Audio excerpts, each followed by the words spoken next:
So part of what's happening is, in order to go fast, there can't be any obstructions or any pre-engagements of the body. It has to be, what you're doing is building up, when you say building up internal energy, you're simplifying and making the body more direct, with less obstruction, less tight shoulders, less tight. Or you can... Is that correct? No, because when you do fast, there's centrifugal force comes in, going to throw your movement off balance.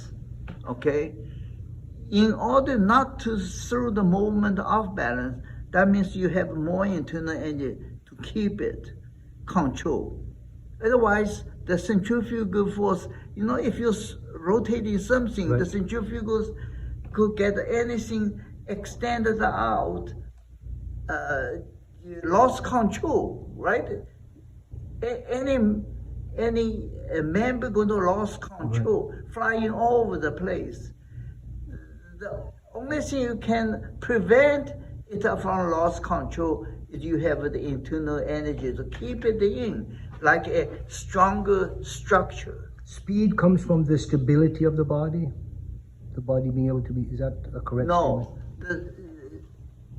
No, if you try to do fast, and you don't have the strong body to keep it in place, then you're going to have movement, they're going to be haywire, because your centrifugal force just threw your members out, your hands, everything out. What about power and strength? Learning soft to go for power. But practice, relax.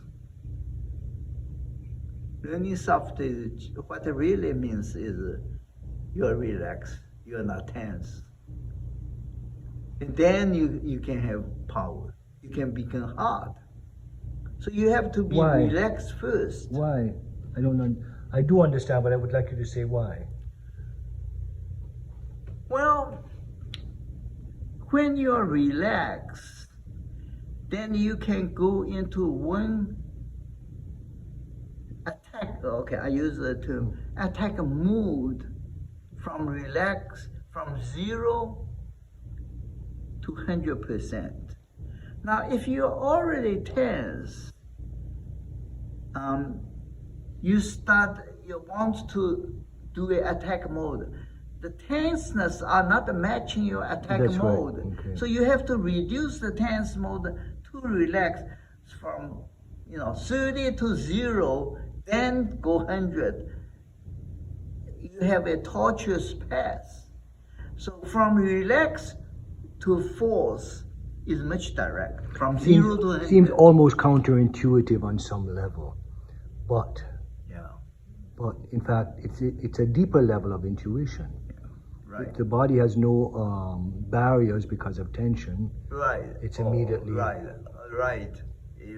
Or you can say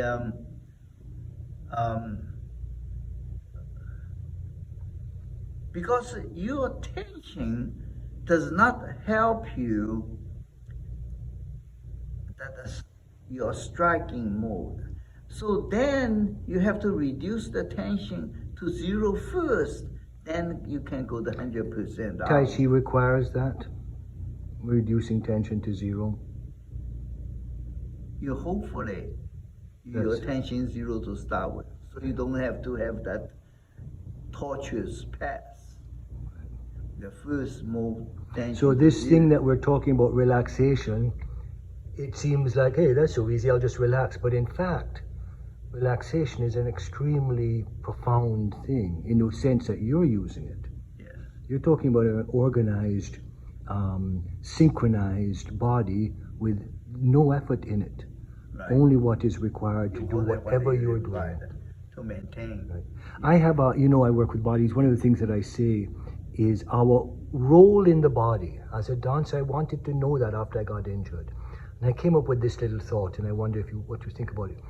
Our role in the body is to facilitate the democracy of the body so it can utilize its resources in a spontaneous manner to do whatever, to do the job, whatever that job happens to be. Right. Yeah. So what you want to do is from a zero state, nothing interfere, then the force help you to do the job. If you are not in the zero state, you are already tense, but the tenseness does not help you to do the job. Then the tenseness has to be, you have to kill off the tenseness to drop it to zero. Then you can do the thinking. So you have a longer path.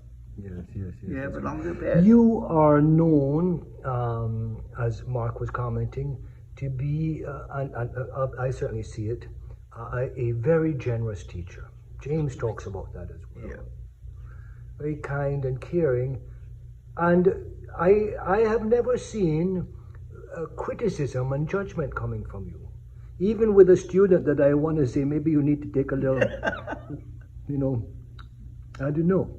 You're incredibly patient. Why? Other teachers are angry, push you around, yell at you. What's the matter with you? Well, when I started the learning 40 years old, so I know what kind of difficult path I have to take to learn. So I sympathize with everybody. I sympathize. As we were talking earlier, if you learn as a child, there's very little developed problems and habits and patterns in your body. Bad habits. And that's where a lot of the early Tai Chi came, I would imagine, students learning by osmosis from the master. Yeah.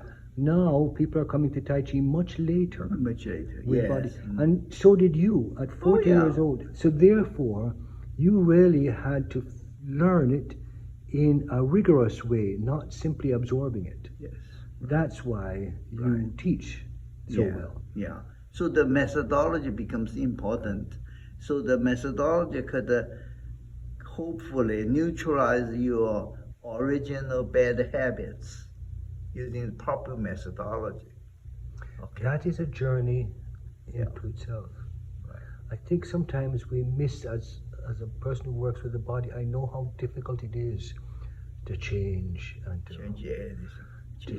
to change our internal structures, really, and how they relate. Yeah. Habit is hard to break. Legacy, monsieur. Your teacher passed it on to you. Yeah. And from there, it's disseminated. Your teacher had here at least one student. Ultimately ended up with one student who has now affected thousands of students. Yeah, I hope so. I just hope so. Well, you can realize that. Maybe everybody is not on the same level, but they all feel like they are on the right track. They all feel like the information that they've gotten from you is accurate and correct information. They don't have to relearn it. Yeah. And yes. And for the most important, immediately, that they don't hurt themselves. That we are doing the things keep them from hurting themselves.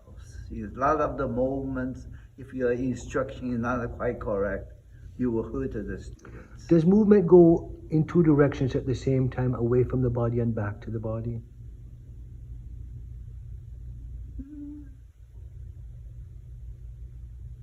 Or is that's yin and yang? That juncture point is yin and yang, where it's going forward, not dislocating from the shoulder, but it is. Well, it may not be going forward. It could be a circular motion too. No, it doesn't have to be a linear motion. It could be circular motion. In fact, when you start learning the fighting, more circular motion becomes much more common than linear motion. Linear motion opponent will detect your linear motion and immediately devise some counteractive way to take advantage of your linear motion. But the circular motion and more varied motion, opponent is more difficult to devise way to counter it because you are changing.